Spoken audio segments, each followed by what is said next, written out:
नमस्कार, मी गणेश शेलार. मी सर्वांचं सहर्ष असं स्वागत करतो.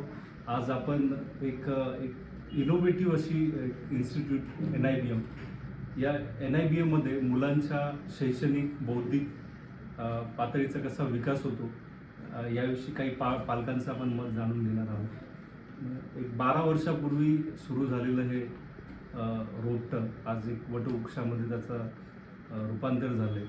तर हंबीर सरांनी आत्तापर्यंत कित्येक मुलांना घडवलं आहे.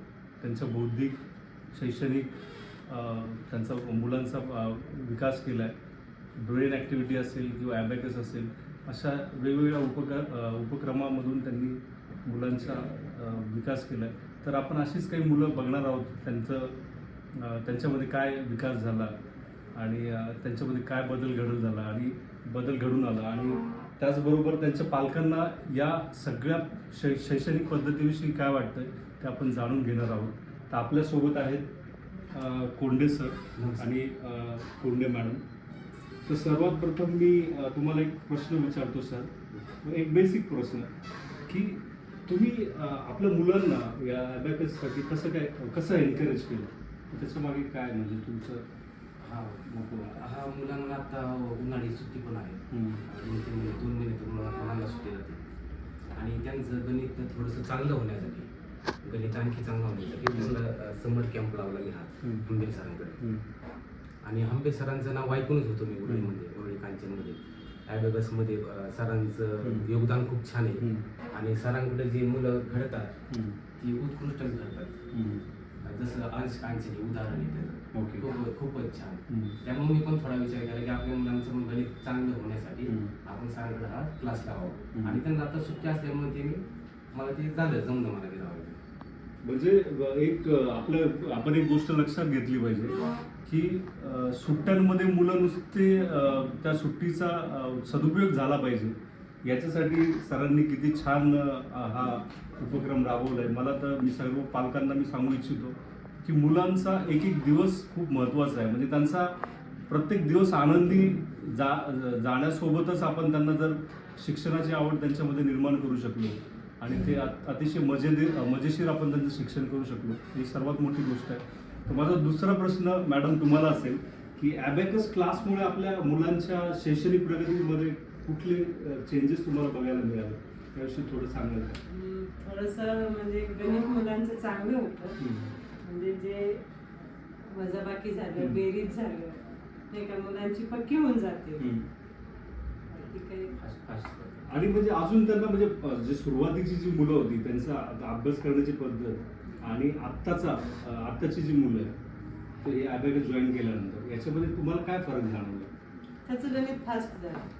म्हणजे जो तो हळूहळू जो करायचा, त्याची जी कॅल्क्युलेशन करायची पद्धत होती ती थोडी फास्ट झाली. ओके.